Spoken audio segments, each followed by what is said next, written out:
Hello everyone, this is Clossi, and welcome back to our 9Q to 5Q series, lesson 1.01. So this is going to be the second lesson in the 9 to 5Q series, and it's going to be reading 3 to 5 moves. So what I mean by that is in your fights or in your contact fights or local situations, you want to start reading a little bit more, because I noticed that was a big problem in 9Q to 7Qs and sometimes even 5Q games.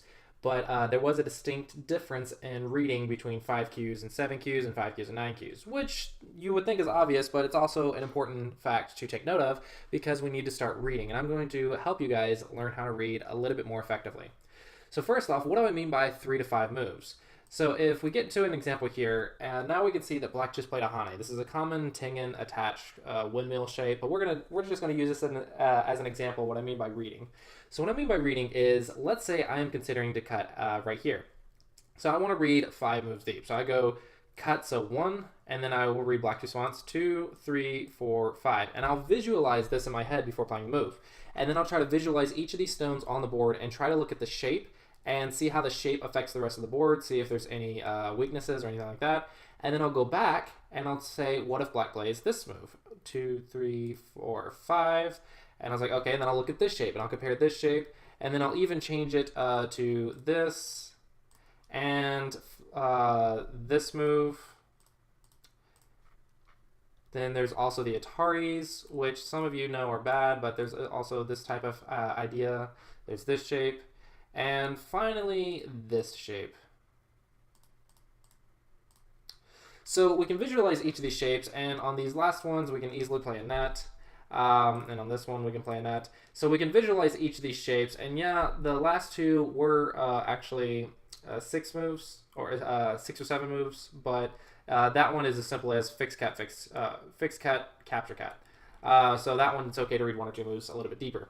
Now, the whole point of this exercise is to show you that reading 5 moves isn't just about reading one branch 5 moves deep. It's about finding all the different responses and seeing what are the different results. Now, some of these results are the same, some of these are not, but we want to visualize each of these results. So if I did this, I would have read one branch, so 5, 6, 7, 8, 9, 10, 11, 12, 13. Well, let's just count this up. Let's just make it easy and give an estimate. 5, 10, 15, 20, 25, 30. So it's not exactly 30 moves, of course, but it's approximately 30 moves. And that's what I want you guys to start doing, is reading 25 to 30 moves at a time. Now, I'm not saying you have to do this every single time. I'm not saying you have to read 25, 30 moves every single turn. But in your fights, I want you to start reading about 5 moves deep and reading those branches. Now, to start out, I expect you to not be, I don't expect you to be able to read 5 moves deep immediately. I would rather you start reading 3 moves deep and read those branches, and that could be 10 to 15 moves or something like that. Just start small. Start small and just read 3 moves at a time. Just read 3 moves deep, and that could be as simple as 1, 2, 3. It's like, okay, this is the shape I'm visualizing in my head. And then I'll say 1, 2, 3, or 1, 2, 3. And just visualize that in your head. And now this is an extreme example because there's a lot of variations because it's in the middle of the board and it has a lot of ways it can go. But the point is, in your contact fights specifically and in your non-contact fights, it'll be a little more difficult than non-contact. But the most important one and the most obvious one is the contact fights. This is going to be the most important time to utilize this 3-move deep reading or 5-move deep reading.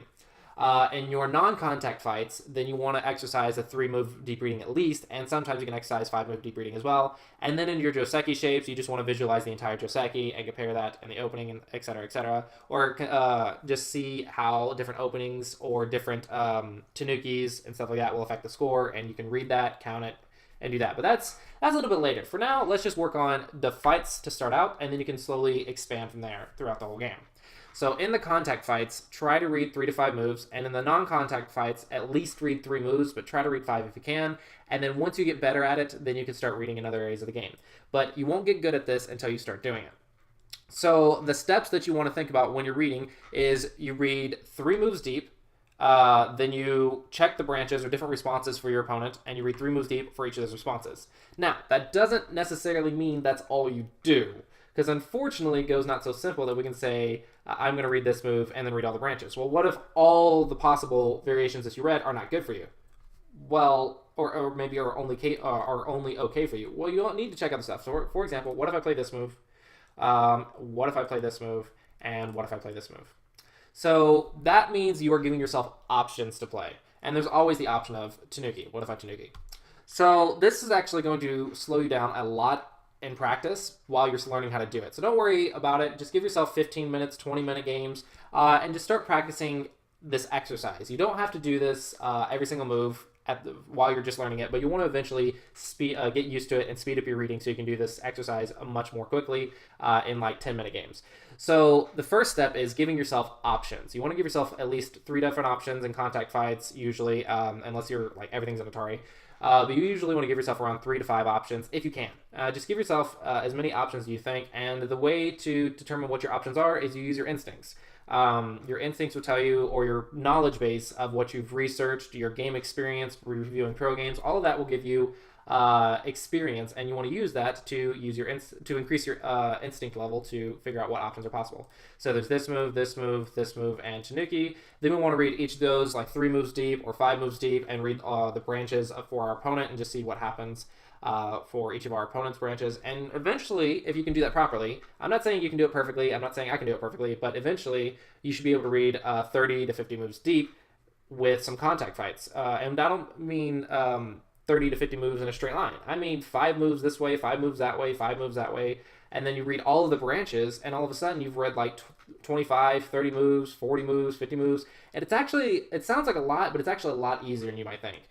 You'll find yourself reading a lot more moves just by trying this exercise. But just start with 3 moves, reading 3 moves deep on different branches for different options at first, and just practice this exercise. If you want to play it at your local Go Club or you want to play it on a real board, that's fine. When you can do it while reviewing pro games, that's fine. Doing while reviewing your own games is fine. The idea is just to get you in practice of reading 3 moves. So step 1 is give yourself options. Step 2 is to read 3 moves deep on each of those options. And step 3 is check your branches. And now step 4. This is going to be the most important thing for you to do. After you've read 3 moves deep and after you've read 5 moves deep, you want to specifically look for how many liberties you have and if you have any cutting points. Those are the 2 most important things to look for in a contact fight. The liberties and cuts 3 moves from now, or liberties and cuts 5 moves from now. It's very, very important that you see that, because maybe you think this idea is good because you can cut your opponent. Well, maybe you read this, but then you didn't notice your own cuts because you didn't check your own cuts and liberties. Well, now maybe there's a ladder, and now you're cut apart, and you can't capture these anyway. So it might be a disaster for you. So this is an extreme example, but I'll show you guys some more examples about how devastating misreads can be. So I really want you guys to really, really look for those liberties and cuts 3 moves from now and 5 moves from now. Those are the 2 most important things to look for. So step 1, options. Step 2, read 3 moves or read 5 moves, whatever you're working on. Step 3, check branches. And step 4, look for the liberties and cuts.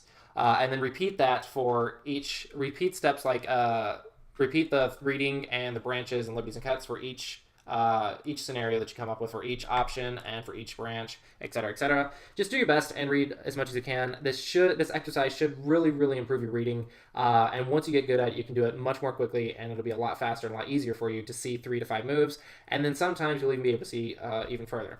My last tip for reading deeply is going to be when you are in a obvious situation that can be easily read out more than 5 moves, go ahead and read out extra moves. What I mean by that is, for example, a ladder. A ladder, you don't want to read only 5 moves. You want to read the entire thing. It's a series of Ataris. You can picture it across the entire board and see where it ends up and see if it runs into a ladder breaker, or if it does, if there's any Tsuji you can use. You want to, anything that's like really straightforward, like a ladder or a series of Ataris, you should be able to read, and you want to be able to read that the entire way through as much as possible. Visualize the stones, each and every stone, as far as possible, because straightforward variations, there's not going to be much deviation. There's not going to be a lot of branches, so it's a lot easier to read those straightforward variations a lot further than 5 moves. So don't just stop at 5 moves on those, especially with cases like ladders or like loose nets or something like that. You definitely want to read those more than 5 moves if you can, and it shouldn't be too difficult as long as you are practicing this stone visualization exercise. Okay, so let's go into our first example. In this example, we can see that black has cut off this white group, and this white group is dying, but it's okay because white has these 2 stones. However, white ignored killing those 2 stones and went inside here, and black caught this and played this move. So white Tanuki'd invaded the corner and instead of capturing cutting stones, and black came up with this move. And white immediately played here, and black Atari'd and Atari'd. So this is a very obvious example of the lack of reading that you can see. Because when you play this Hane, it's clear that white is not reading very much because there's an immediate Atari and Atari.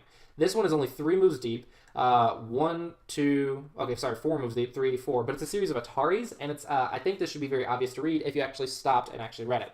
So this is an example of playing too quickly and not reading at all before playing.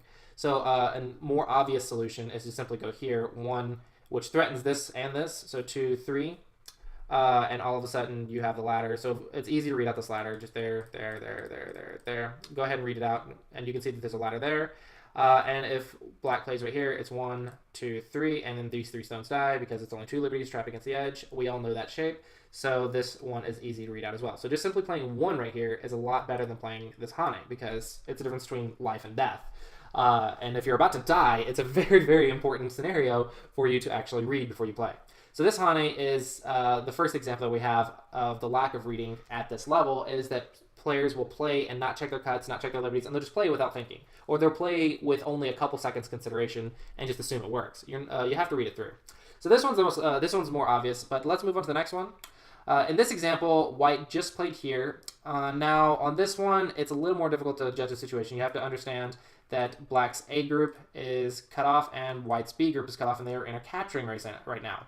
Now, white just played here, and the C group has bad liberties, and it's also cutting stones. So black, trying to keep the C group alive, plays this move in order to threaten those stones and keep his whole group connected and maybe get something like this. And then, of course, white played here. However, both players missed a very simple solution. If the C stones are cut and they die, then B lives and A dies immediately. So rather than trying to worry about all that stuff, you could just simply play this Atari. And then black connects, white connects, black goes, white goes. So this is a very straightforward example of a series of Ataris, basically. This is an Atari connect net. And if you read it, there's no way out for these stones. And even if black cuts right here, these stones will die. Now, this is I don't think I'm missing anything. I looked at like dozens and dozens of games to find examples for you guys. So if I missed something, just I apologize. But from what I can tell, this Atari is like game over, because once those stones die, this whole group is dead, and everything's connected and everything's alive. So I think this is a very devastating mistake to not try to save those stones somehow, like maybe something like that. You gotta do something to save the C stones. But both players actually missed this this Atari right here, and so I find that I think that shouldn't happen. That shouldn't be possible for players to miss unless you're just playing too quickly. This is a sign of you playing too quickly and you're not checking your liberties, you're not checking your cuts, and you're not reading things through. How deep is this? This is 1, 2. Hold on, sorry. Actually, so you want to see this from this move. So this is 1, 2, 3, 4, 5 moves deep, and you can count 1, 2 liberties and 1, 2 liberties. Check the liberties and cuts. There's a cut right here, which immediately Ataris you. So this one you can visualize pretty easily. Once you get 5 moves deep, you can just play the Atari in your head, and you can see that it's dead. So 5 moves, check liberties and cuts, and you lose your cutting stones, which I think is devastating. All right, so let's move on to this example. On this example, black is trying to kill the corner because the corner only has 1 eye. However, he didn't see this connection to Tsuji. Now, here it's like, okay, I made a mistake. I didn't notice this to Tsuji. Oops, things happen. But now we can see that black plays this one, and this one is just a blatant not reading things through. Because this one, you're not checking your liberties, you're not checking your cuts, and this is a very obvious one that after you play here, you only have 2 liberties, white Ataris, black plays, and white captures. And black actually captured right here too, not noticing that he can die in 1 move, or he just played it even, maybe he's like awestruck and just kept playing, excuse me. Maybe he's just awestruck and just kept playing regardless. But either way, there's no way to escape the situation. So there's no way you should play this one unless you're just playing very, very quickly. But white noticed this to Tsuji and played and read it out very nicely. It's 1, 2, 3, 4, 5. It's very easy to read. and just the 3 moves deep actually, and you can visualize this, and you're like, okay, this is gonna die. So I think this is very nice reading by white. It's a very nice connection to Suji, but black, this one is just not possible. You can't play this. This is just not a playable move. I understand if you missed the connection to Suji, it happens, but you can't just go and do this and kill yourself just because you don't accept the situation. It's just not going to work out for you. There's no way to cut this off. You got to accept it, move on, and just maybe threaten it by playing something like this. They connect, and then go move on with the rest of the game. Maybe go play a code here or something like that. Either way, you can't play this type of move. This is just a blatant playing too fast and not reading things through. And if you guys notice yourself doing this, please, please, please slow down and read more in these contact fights. Check for the liberties and cuts. Read 3 moves deep at least, and slow down. You cannot play these types of moves. I understand bad things might happen sometimes, and maybe you just miss something, but that doesn't mean you keep playing out of desperation. You need to stop, reevaluate the board, and reread things. If something unexpected happens, that's when you immediately stop and reevaluate everything, because playing a situation like this and playing out of desperation is going to lead you to play silly moves like this, where you're not even like checking your liberties, you're not reading at all, and you're just playing way too fast. You don't want to do that. Just because you can't accept the situation, or maybe you're just playing way too fast and playing with 1 or 2 seconds, or playing 1 or 2 seconds at a time, you can't do that. You have to actually take your time to read things through, because this is like practically game over. You gain nothing out of that, and you just gave your opponent 10 points. I mean, on this board, maybe it's not game over, but you can see that in situations like this, it just feels like it's game over. You just gave your opponent like 10 points for nothing, and you don't want to do that. So this is another example of not reading for black, but it's very nice reading for white. So now we get to this one. This one is just a judgment call and also reading. This one is going to be about giving yourself more options. So black just played this one, and his group is cut off and is currently dying. So he needs to do something. And now white has 2 groups that are not completely okay, A and B, and both of them are cutting stones. So black is trying to attack the cutting stones. And white simply plays this one, preventing the net, and completely misses the ladder. So this is not giving yourself options and not reading things through. You have to figure out that A and B are both weak, and you have to read which one's weaker. And if you simply play right here, then there's no net, because you can Atari and then push like this, and all of a sudden it's not a net anymore. And if he goes like this, you just play a bunch of empty triangles, and you can escape. Just with a little reading, I think white can find this move. Just read it out a little bit, count the liberties, look for the cuts, look for the Tsujis. Just read it out, and I think this move is not impossible to find at this level. I think it's a move that you can easily find. Now, even if you can't find this move, you got to realize A is bigger than B. So you got to at least play this one, and yeah, you lose the 2 stones, black gets a net, and black lives, but he was going to live anyway, right? So even if, oops, I clicked the wrong button. How do I fix it? Go back here. So even if black plays this move and you lose those 2 stones, you can't just say, I refuse to give up those 2 stones, because then he captures even more stones and still lives. You have to accept that he's going to live. If you don't see this move, you have to accept he's going to live, and just play the best recovery sequence possible. And then if you give up the 2 stones instead of giving up 6 stones, then you can easily squeeze this and salvage the situation. Yeah, he doesn't die, but oh well, he wasn't going to die anyway. He found a way to live. But if you read a little bit, maybe you could also find this move. But this one is about giving yourself options and saying, I have 2 weak groups, I need to do something about it, and see if I can save my cutting stones, and you have to read everything through. Just 1, 2, all of a sudden you've lost your 6 stones in a ladder. This is just 2 moves deep. It's not even 3 moves, it's just 2 moves deep. So I think this is playing too quickly, not reading things through, and black is playing desperate here, trying to cut everything apart, but it's up to white to not misread and miss a net or miss a ladder or something like that. White's the one who has to handle the situation. If you can't kill your opponent, don't go overboard trying and and put yourself in a worse situation than you already are. Yeah, maybe black lived, maybe B's gonna die, but it'll be much, much worse if you just play too quickly and play to desperation and then let A die. This is a much worse situation. So you gotta accept the situation as is and just play the best recovery sequence you can and just do your best. All right, we got 2 more examples here. So this one I found was very nice on black's part. Black's playing a very nice squeeze. Now he does have some a weak group right here, and white has a weak group in the center and a weak group right here. And this black group is dying. This is definitely a dangerous situation for black. So I think black's in a lot of trouble. However, white plays here and black continues with the squeeze, but white simply plays this move and doesn't read it because, yeah, black plays the squeeze, which I think is very nice, and black plays here, and black plays his Atari, but then white connected.